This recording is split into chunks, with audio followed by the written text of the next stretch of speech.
the capacity, elasticity and resistance of air passages and lungs. Capacity, elasticity and resistance of air passages and lungs.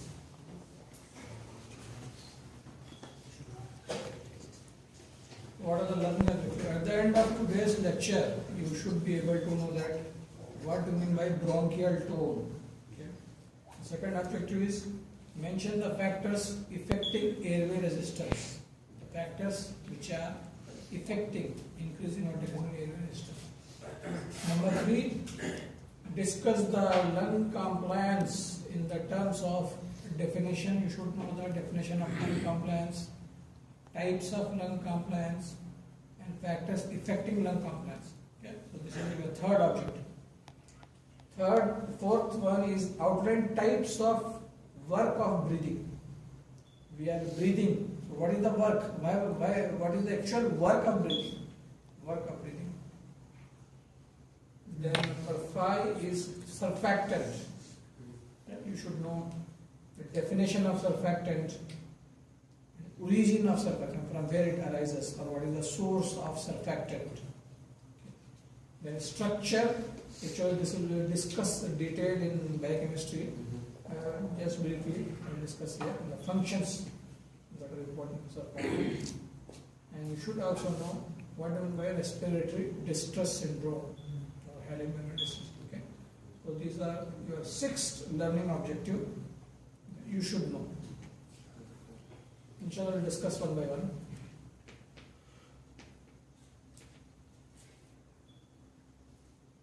Bronchial tone.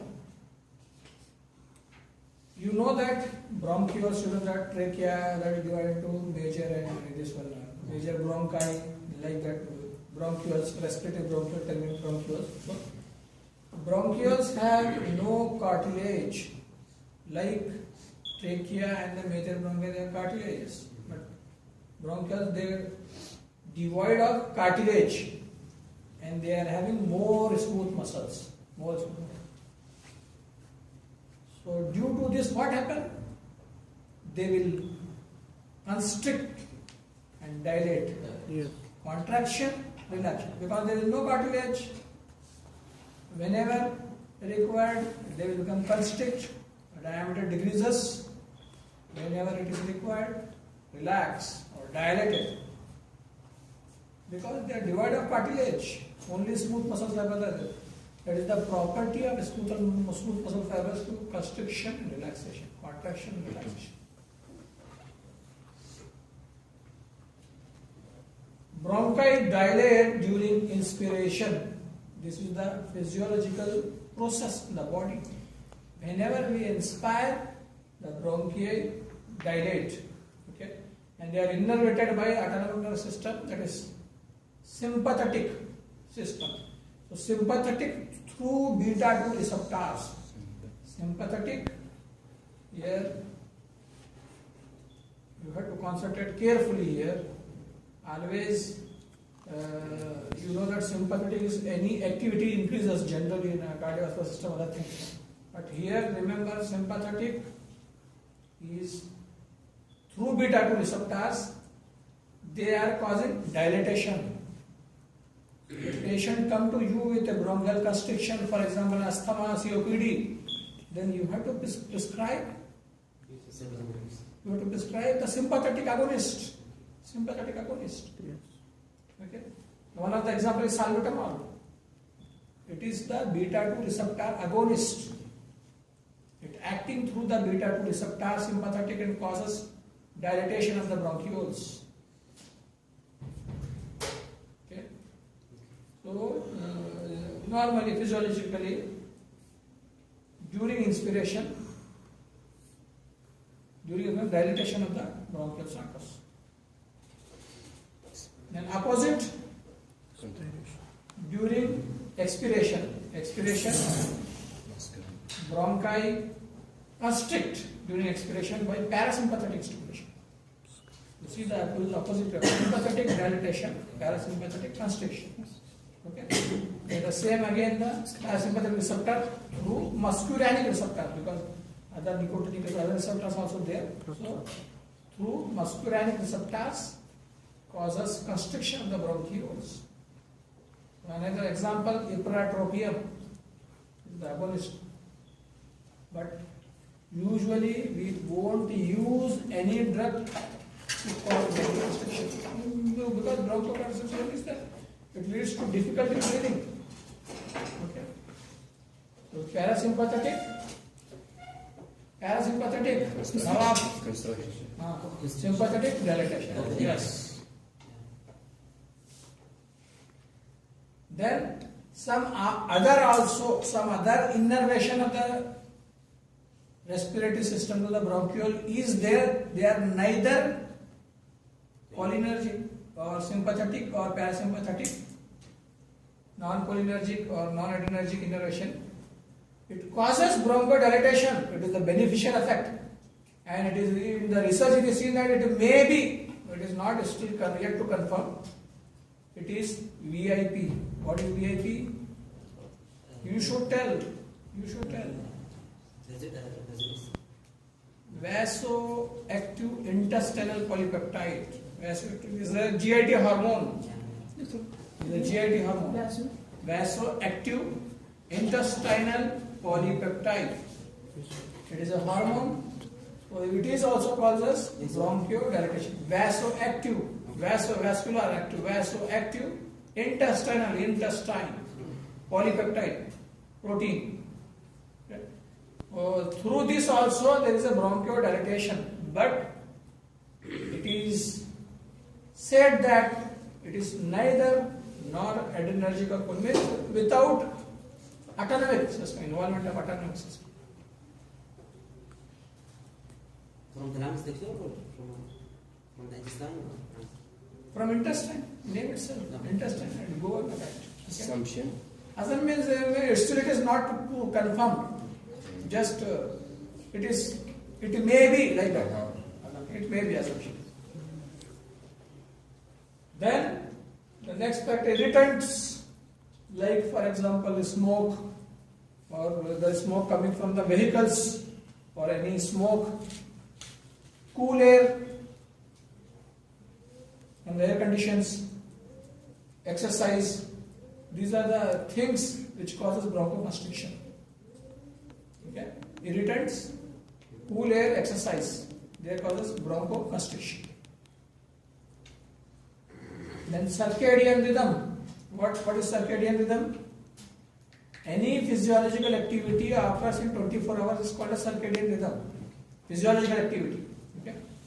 So, any physiological activity during 24 hours is called a circadian rhythm. For example? Huh? For example? For example, same thing. Here the maximum constriction occurs, bronchial constriction occurs about 6 a.m. early morning. In throughout 24 hours, there may be constriction and relaxation occurs. 24 hours, this is a cycle is there. But maximum constriction occurs at 6 a.m.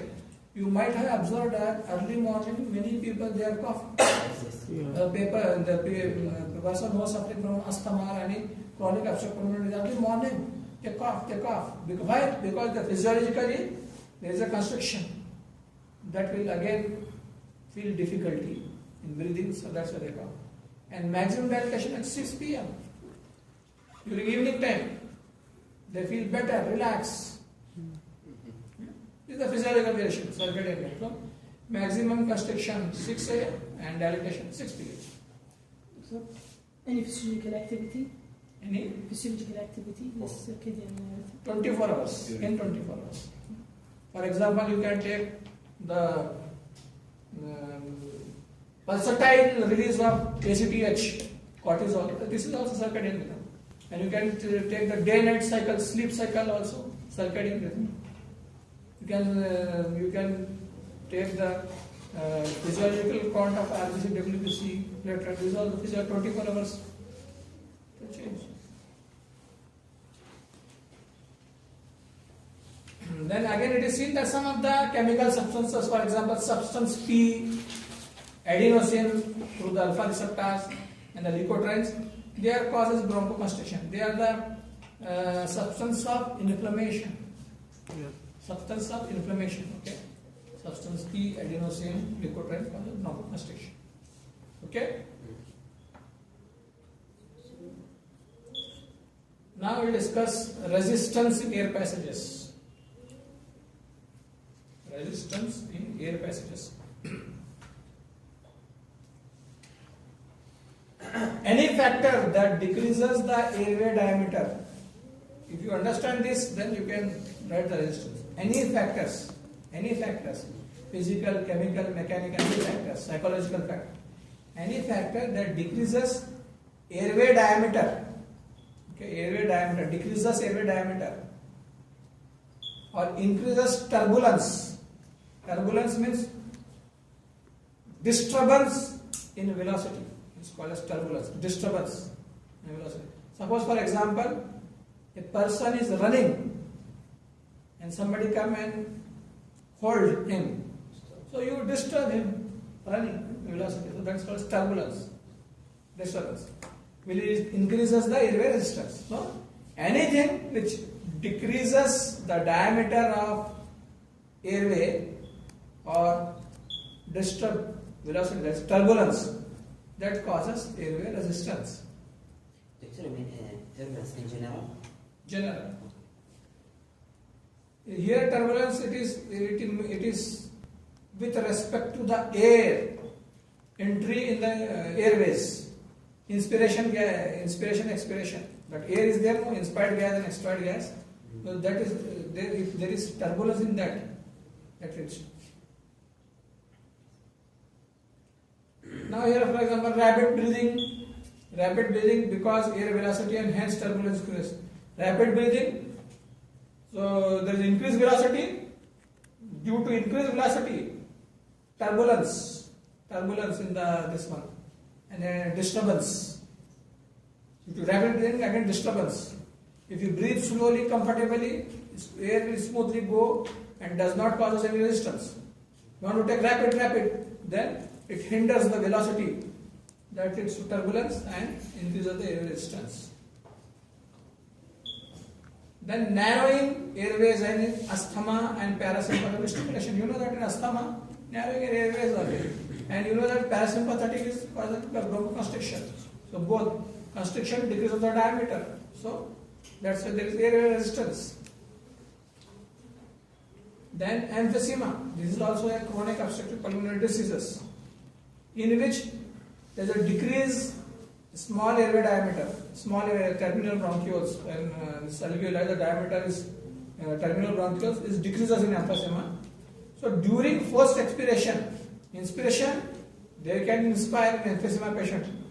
When expires forcibly, so during that time, due to decrease in the diameter, there is resistance. So they feel difficulty during expiration. Emphysema patient feels difficulty during expiration. Okay, so this is another thing.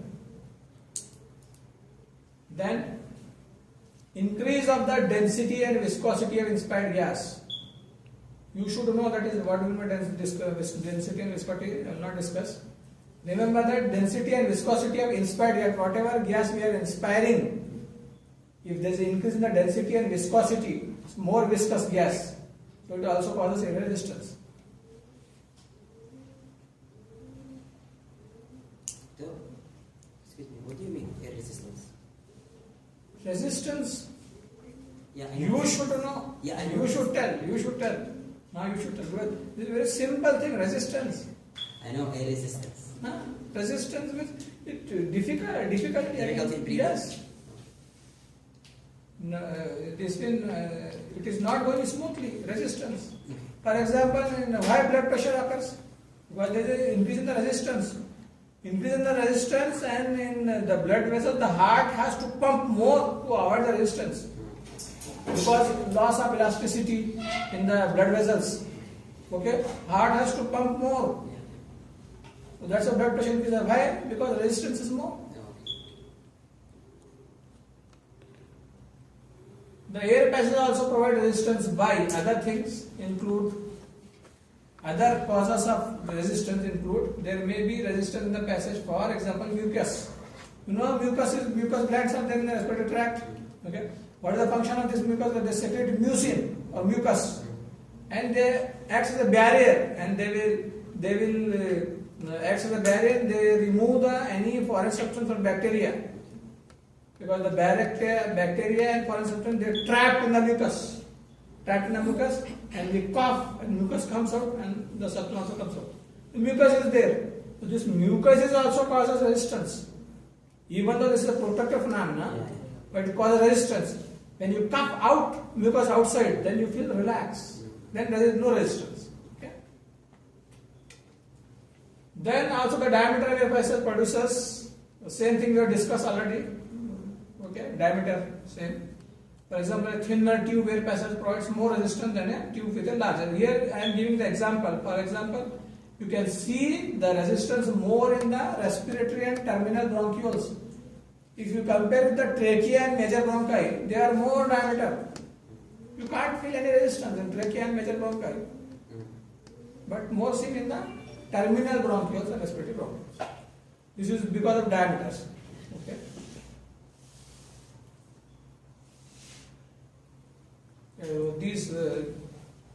This thinner tube and larger tube, these can provide resistance to airway when inspiration, during inspiration, because of the diameter. Sure.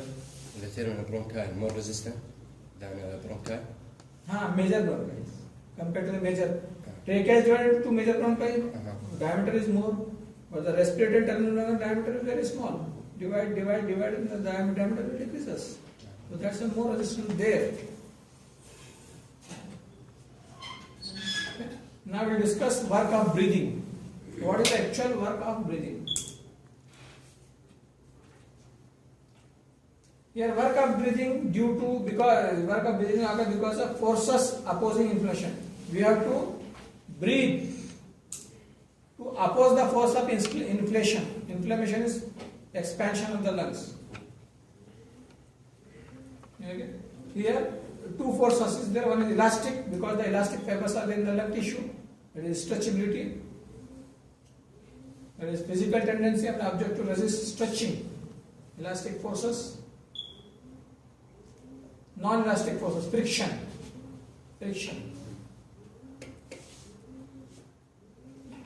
Friction, non-elastic forces occurs only when gas and system is moving. Gas is moving, then only this will act. Friction or non-elastic force. Elastic stretch is a physical tendency of object to resist stretch. There are two forces required opposing the inflation for work of breathing. So that is the work of breathing. Now what are these work of breathing? Divided into, one is compliance. Compliance is the distensibility of the lungs, okay, and resistance. Work of breathing is there for compliance and resistance.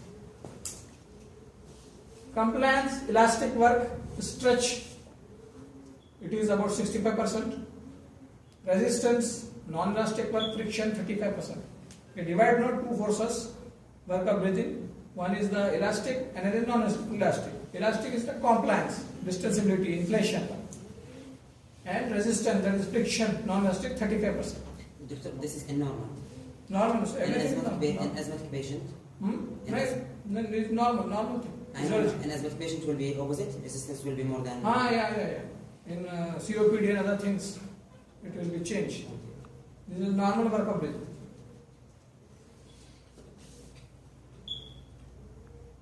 So compliance, it is again divided in 65%. Again, it is divided into lungs and chest wall. The structures, lungs and chest wall. Here, tissue and airway. Then, in lungs, lung tissue and surfactant. Work of breathing is in lungs, tissues, lung tissue itself and surfactant. Chest wall, skeletal. What are the things in the chest wall? Skeletal means the ribs,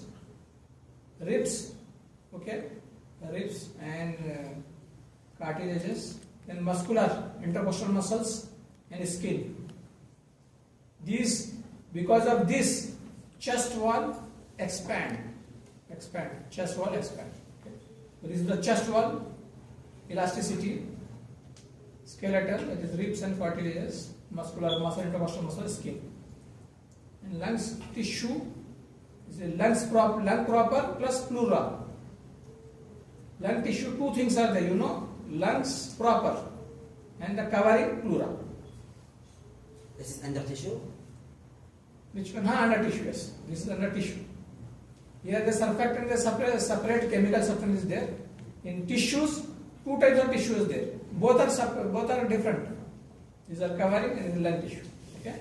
Skeletal, this ribs and cartilages, muscles, skin. Okay.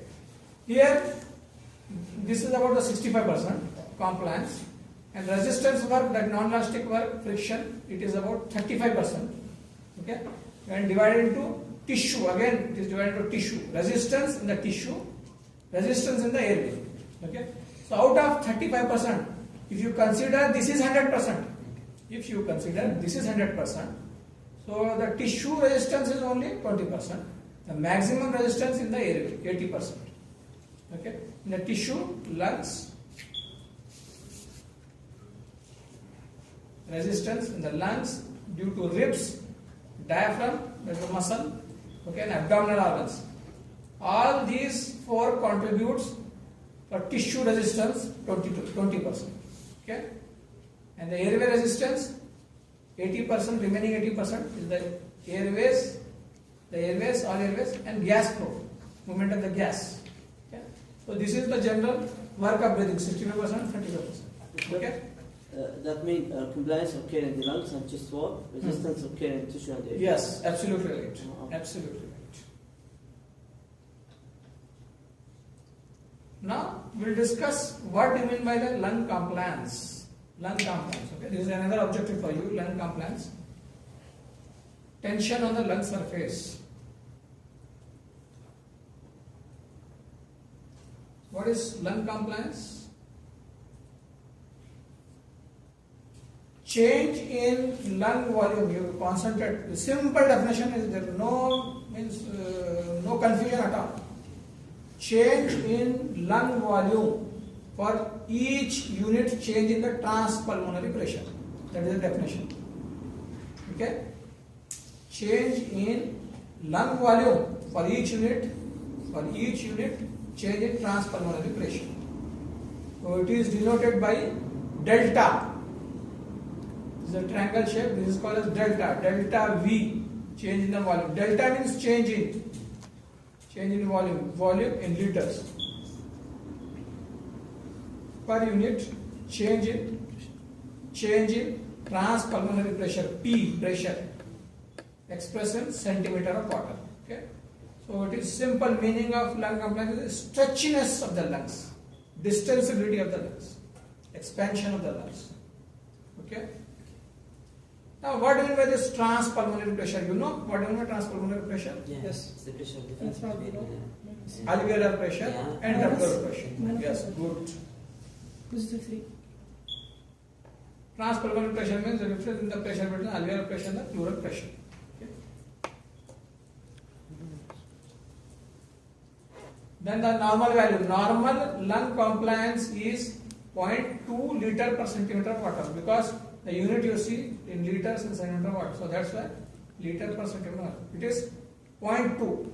It is the normal lung compliance. Lung compliance. Okay. You remember lung compliance, because you may confuse afterwards. So normal lung compliance 0.2 liter per centimeter water. Then you know that chest also expand. You know, chest also expand. Yeah. Nawab. Yes, yes. You should tell. No confusion. So normal chest wall compliance is also 0.2. Both the values same. Easy to remember. Yeah. No, again difficult. Normal lung compliance 0.2, chest wall. Normal total compliance 0.1. Now the question arises, why? You think Normal lung compliance 0.2, chest 0.2. Right. If you are combining both, it should be more, but it is why it is 0.1. Opposite forces? Hmm? Opposite forces? I will explain. Resistance maybe. I will explain. But remember, total is 0.1. Total is half of lung or chest compliance, but total compliance. Why? Yes. Lungs at rest collapse. At rest, lungs is tendency, elastic tissues is there. Rest, collapse. Don't concentrate on diagram, I will explain afterwards. Chest wall at rest expand. Opposite. You are taking rest. During rest, lungs collapse, but chest wall expanding. Both are opposite. That's why the total compliance is 0.1. So they are working in opposite direction. So that's why the total compliance is 0.1. You can write now, if I ask normal value of compliance, chest wall easy, 0.2, lung alone 0.2, total 0.1 liter per centimeter of water. You can see this diagram now. If a swelling due to any collection of fluid or tumor, or a scarring after chronic pulmonary tuberculosis or stiffness, all this leads to decrease in the lung compliance. Again, I will discuss the factors, the diseases in which lung compliance increases. Now it is clear now? Definition: delta V by delta P is the definition. This is the normal value.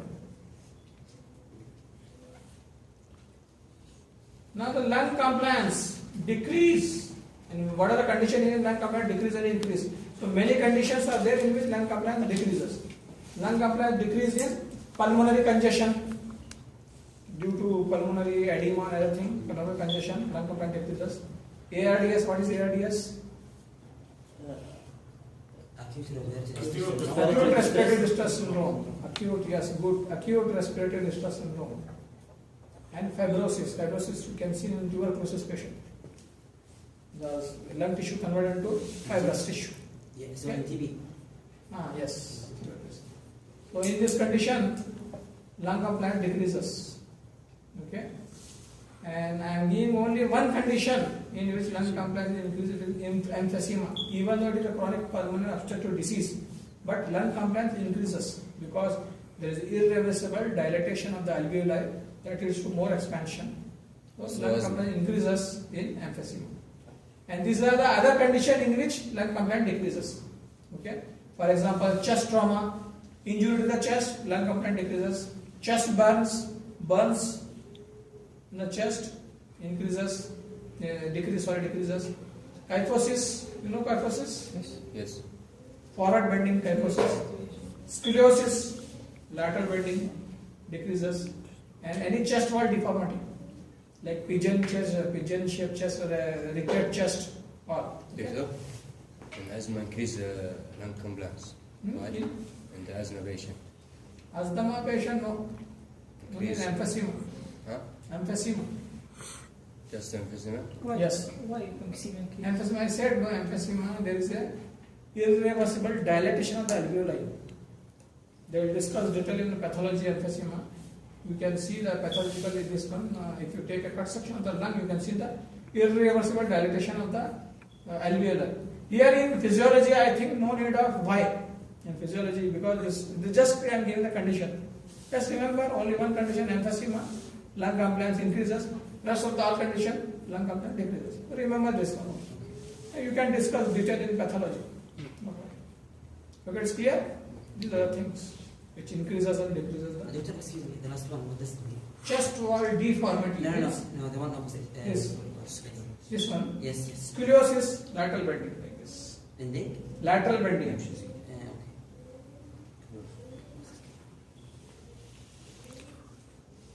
Here a graph is there, compliance diagram. We record in the patient, in a person to see how the compliance is there. Okay. So there are two different curves. You can see here, two curves are there. This is one curve. This is recorded when a patient is expired.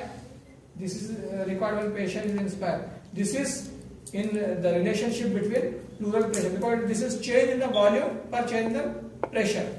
Okay, so this is x-axis. You can see lung volume changes in liters and pleural pressures. Here, pleural pressure, centimeter of water. You know the pleural pressure is negative, minus for this one. Okay, so this is expression. You can see whenever there is increase in the volume, increase in the pressure, or increase in the pressure, increases the volume. And same thing happen with the inspiration also. And this is the total work, total compliance, total work. This blue color and this brown color. This is the total. And this is inspiratory curve. This is inspiratory curve. This is expiratory curve. Okay. The curves are called inspiratory compliance curve and expiratory compliance curve. Okay. It shows the capacity of lungs to adapt to small changes in the transpulmonary pressure. Whenever there is change in the small changes in the transpulmonary pressure, the volume also increases. Compliance seen at low volumes also. You can see the compliance change is seen in the low volume also. The volume is low, but again pressure is changes. Why? Because of difficulty with initial lung inflation. Initially, lung inflation is a difficulty. Okay, and you can see high volume also here. High volume. You see here at is 0.4 liter. You can see more change in the pressure. So here, because of limit of chest wall expansion. Okay. So in this, you remember that there are two curves: expiratory curve, inspiratory curve. This is the total compliance. Three things. No? Expiratory curve, inspiratory curve, total compliance. Total where is it? Total where? This one blue, and this is total blue. Inside the this curve, total. This is all total.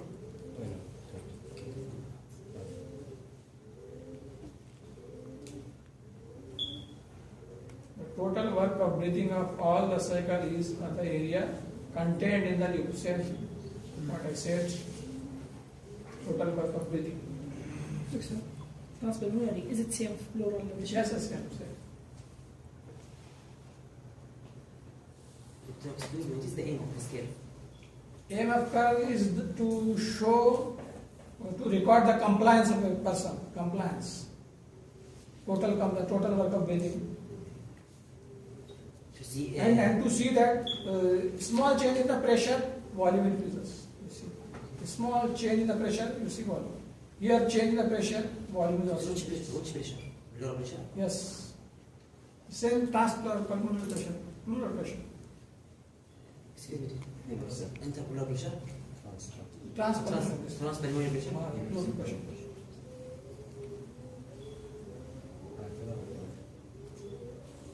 And now compliance of the thorax and the lung together. Compliance of the here is thorax, all this chest wall and other things, and lung together, both. Previously in graph only lungs. Okay, now both. Okay. Compliance of whole system is measured while expanding lungs of totally relaxed or a paralyzed person. Here compliance of the whole system is measured. How will measure? While expanding lungs totally relaxed or paralyzed person. Okay. Then air is forced into the lungs a little at a time while recording the lung pressure volume. Air is forced into the lungs a little at a time while recording. During recording only air is pushed inside the lungs. The compliance of lungs and thorax. Thorax means chest wall. Just chest wall. Is half of the lungs alone. We already discussed both 0.2, 0.2. Yes. And the total is 0.1, half.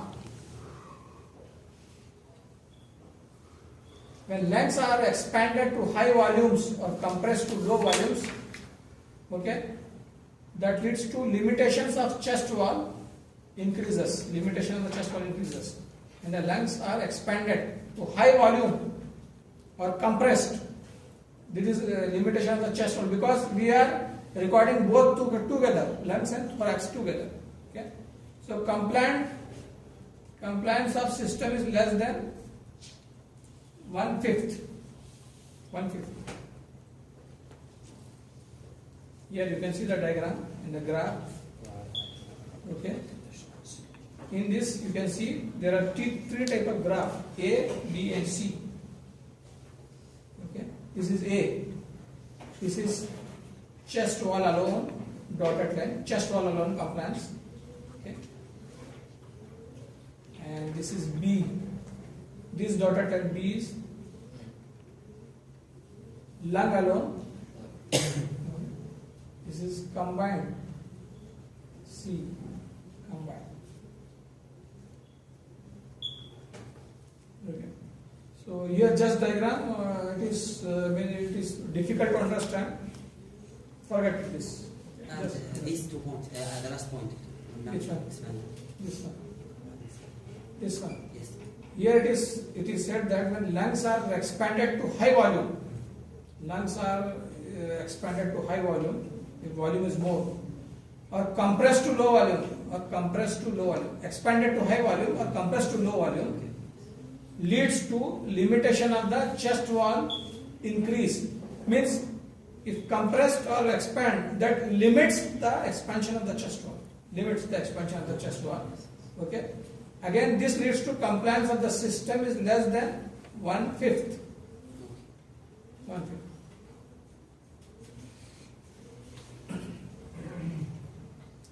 Now, how do lungs adapt and why? How the lungs adapted? Okay, and why? Compliance lungs occurs due to elastic forces of the lung tissue. This is elastic forces. A. Okay. This is B. Elastic forces of the fluid that lines inside the lungs wall of the alveoli. You know that alveoli is lined by the tissue. The fluid is there. In the alveoli, I think they are discussed in the histology. Okay. So this is elastic force of the fluid that lines the walls of the alveoli and other lung passages. This is the B force. This is elastic lung tissue. This is lining the alveoli. This is A, this is B. Okay. Then now, what is A? A is elastin and collagen fibers. A is elastin and collagen fibers. A is elastic forces. Elastin, protein and collagen fibers. You see this. And what is B? B is substance called surfactant, lining the alveoli, fluid lining of the alveoli, surfactant. Okay. Surfactant that prevents inside walls, they present inside the walls of the alveoli. Okay. This is A, B. Now you know that A is B, A and B. Alveoli, lining the alveoli, surfactant is there. Now, why B is most important mechanism? A is also this tissue, elastin fibers, and B surfactant. But why B is most important? B is the thing that prevents the collapse of the alveoli. Why B is most important? Here the experiment is done. It is a lungs is there, normally air-filled lung. Okay, experiment. This is number 1. In number 2 experiment, what they do? Lung filled with the saline. Here lung with the air and with the saline. Okay. Now what happened?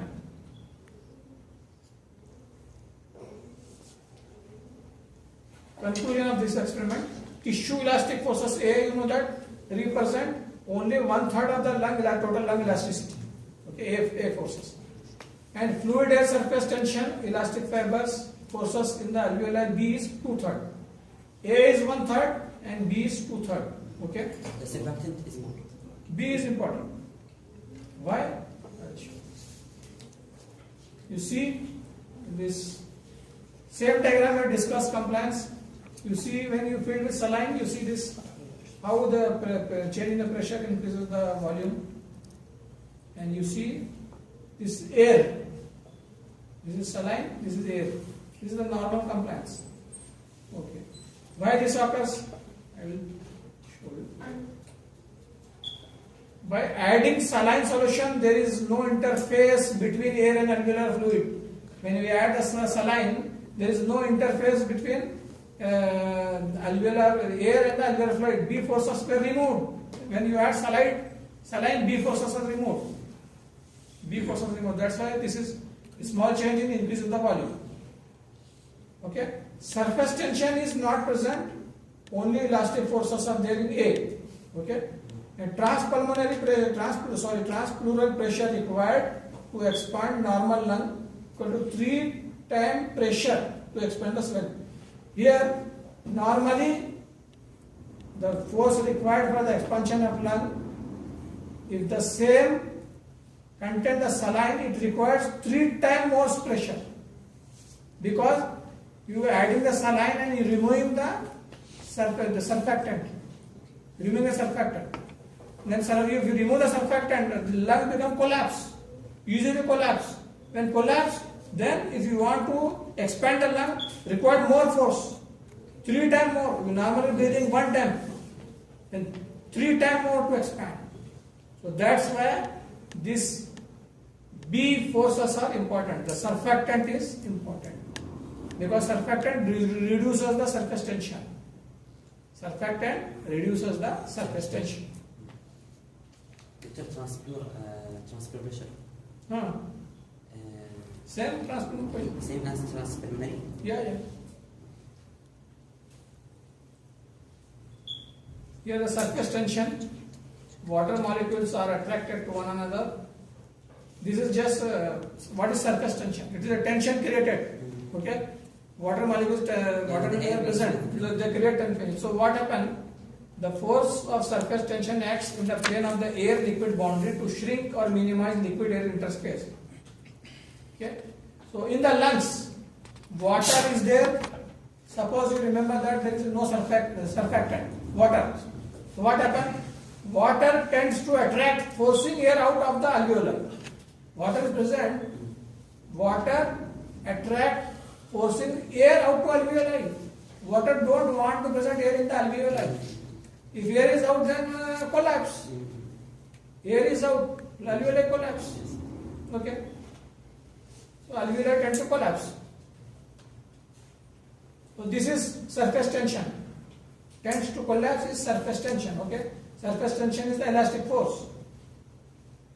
So elastic contractile force of the entire length forces B. Forces B. Okay. So this is surface tension. Surface tension, it tends to attract, forcing air out of the alveoli. So this is the surface tension. Because of water, surface tension what? It want to pull air out of the alveoli. When there is no air in the alveoli, what happens?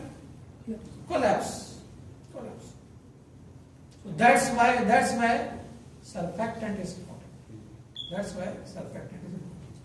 Doctor, that means surfactant prevents substitution? Yes, absolutely right. That's the same thing I am saying for that only. The surfactant decreases the surface tension. Pulmonary surfactant. What is pulmonary surfactant? It is a chemical substances. What is the source? It is synthesized by type 2 alveolar cells. Type 2. This is type 2 alveolar cells. They synthesize certain functions. Number 1 function, reduces the surface tension, prevents alveolar collapse during expiration. First function. Second function, stabilize volume and pressure in the alveoli. This is the second function. All are important. Okay. First function is reduces the surface tension. Second function, stabilize volume and pressure in the alveoli. Third function, again it prevents the bacterial invasion also. Surfactant prevents the bacterial invasion. Fourth, prevent the pulmonary edema. You know that if the fluid is collected, that leads to edema. So it prevents the collection of fluid. So prevent the pulmonary edema. This is the fourth function. And last one, cleans alveolar surface. Cleans alveolar surface. So easy for exchange, diffusion, exchange of gases. So this is the very important substance. Surfactant is very important. You see the 5 function. How to prevent pulmonary edema? How to prevent pulmonary edema? Surfactant reduces the surface tension. Surface tension is reduced, so there is no collection of the air is there inside. There is no collection of the water. in the alveoli. If water is collected in the tissue, then it leads to edema. It reduces the surface tension, main thing. By reducing the surface tension, you prevent the pulmonary edema. Suppose there is no surfactant, there is a chances of pulmonary edema. In us, there is surfactant, that's why there is no pulmonary edema. But other causes, you don't confuse with the other causes of pulmonary edema. This is just one of the functions. Because some of the cardiovascular causes also are there that causes pulmonary edema. That is different. Okay? These are the 5 functions. Then composition, structure that we discussed in biochemistry. Composition consists of hypophase protein plus phospholipid. A protein and a phospholipid. So what is that phospholipid? Is dipalmityl phosphatidyl choline, DPPC. DPPC. Because it is, I think, difficult to remember this name, or you can remember. No. But DPPC, in short, you can say it is also accepted. Dipalmityl phosphatidyl choline plus calcium ions. Okay? The protein is there and phospholipid. Phospholipid is DPPC plus calcium ion. This is the composition. Again, the structure discussed in the biochemistry. Okay? So we have discussed the source, function, and composition of the surfactant. Now, other features of surfactant. Other features. The maturation of surfactant, when the surfactant is synthesizing in the body, so the maturation accelerated by the cortisol. So cortisol is important for surfactant maturation. Corticosteroids. Okay. Then surfactant decreases in smokers. Now it decreases in smokers. I don't know whether you smoke or don't, but I'm telling you, you ask other person don't smoke. It reduces the surfactant. Okay. And other conditions are there, for example, cardiac surgery or interruption of the pulmonary circulation or pulmonary artery occlusion, okay, or main bronchus occlusion or long-term 100% oxygen can decreases the surfactant. All this condition decreases the surfactant. Also, the cortisol. Cortisol is important for surfactant. Natural, yes. Cortisol, if you take corticosteroid, it increases mature the surfactant. Good. Surfactant deficiency can cause infant respiratory distress syndrome or hyaline membrane disease in the premature babies. It is seen that in the premature babies there is a deficiency of surfactant that is called as infant respiratory distress syndrome, IRDS. It is also called as hyaline membrane disease in premature babies. Okay?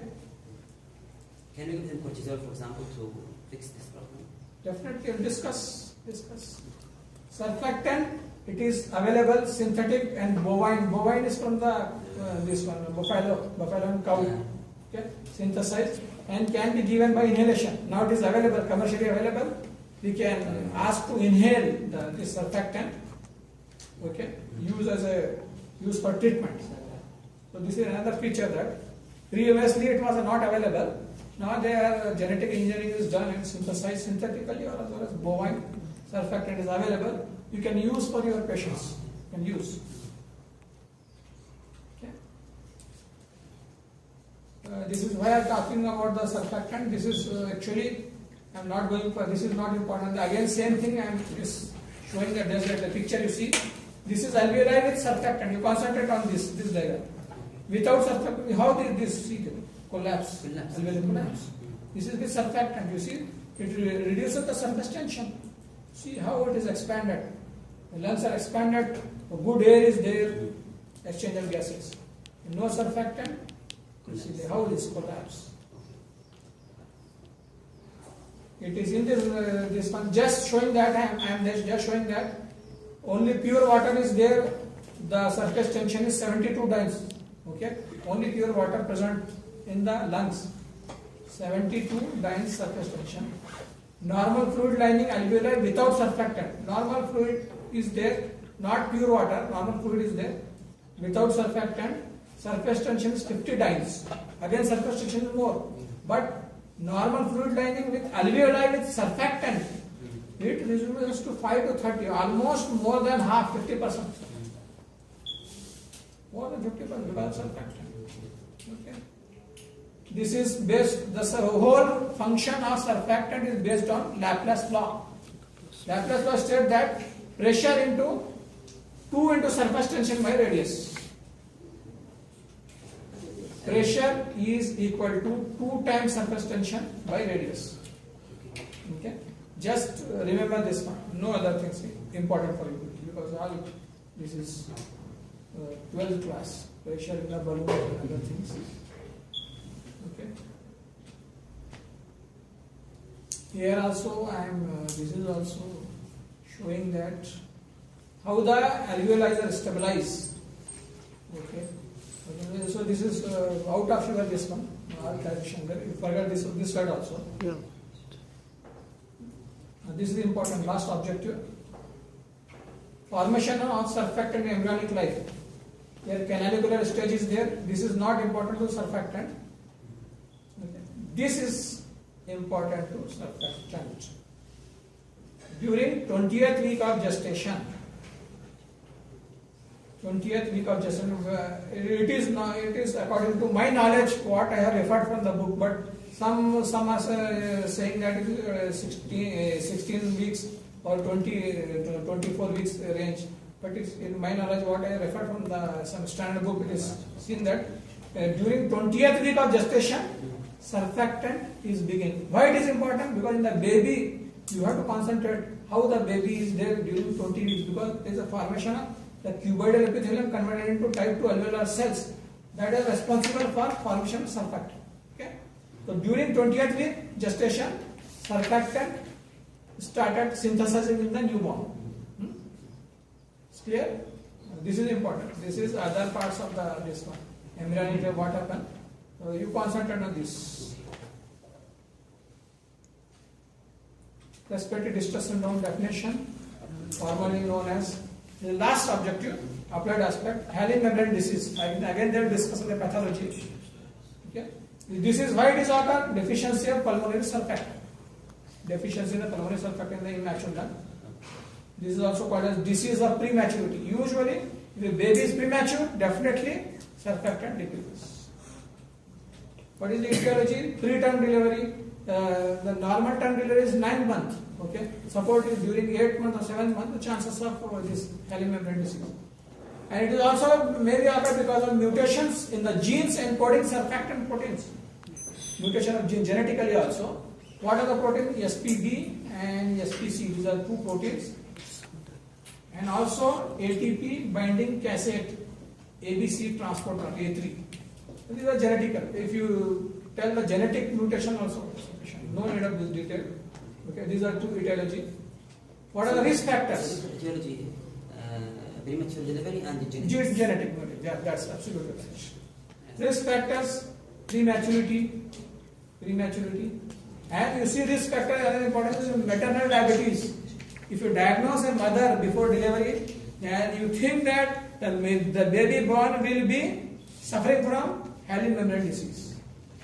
Okay, and third, this is second, and third is cesarean section delivery also.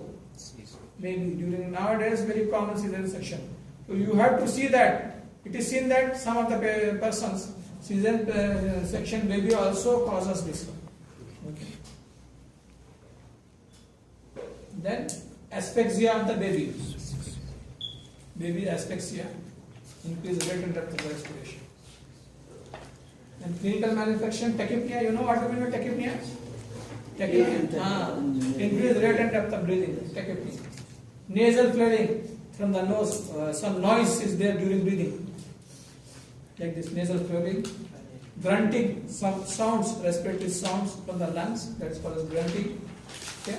And intercostal subxified as subcostal retraction. Intercostal retraction, subxipoid, this is the Lifford process, okay, and subcostal region also retraction. And you can see a baby's sanus, bluish coloration, discoloration of the skin. Okay. How we diagnose? First is the onset of progressive respiratory failure. Suddenly what happened? Baby born with the respiratory failure. That is one of the things, one of the presentation of the baby. Second is the characteristic chest radiograph. You take the immediately chest radiograph, X-ray. And you can also diagnose with the help of arterial blood gas analysis of the baby. You can take a sample, blood sample, send for arterial blood gas analysis, in which you can see hypoxia. In arterial blood gas analysis, you can see decreased oxygen concentration and hypercalvaria, increase in the carbon dioxide. Okay, so this is how to diagnose. Then prevention is important here rather than treatment. Prevention is important. So you give antenatal glucocorticosteroid. Okay, we have discussed the corticosteroid increase the maturation, Yes. accelerate the synthesis. Yeah. Okay, so you give the glucocorticoid, enhances the maturational changes in the lung architecture and inducing enzymes responsible for the synthesis of surfactant. Okay, and stimulate phospholipid synthesis, that is DPPC. This glucocorticoids stimulate DPPC synthesis and release of surfactant. Okay, so all pregnant mothers at risk for preterm. Who mother is at risk for preterm? Which mother is risk? What? woman. Diabetic lady is risk for premature delivery, or those other things are there also. Means less weight gain and there chances of preterm. So all this, smoking, that is also a thing. The woman who is smoking also. So all this, what you do, at or below 34 means at 34 weeks or less than 33 or 32 weeks, you should give antenatal corticosteroid. Antenatal corticosteroid. Glucocorticoids to inject. It will take care of the baby. And treatment, surfactant therapy, because now it is commercially available. Inhalation. Assisted ventilation technique. If the baby is some breathing problem, assisted manual and some ventilation or ventilators you can put. Okay. Supportive care. In the supportive care in the form of thermoregulation, because that baby is temperature you have to maintain, because the baby is very less temperature. So you have to put in incubator that maintain the temperature. Fluid management, because that baby is premature, so there is a chances of dehydration. So that's the fluid management. Nutrition also. Okay, so this is the treatment.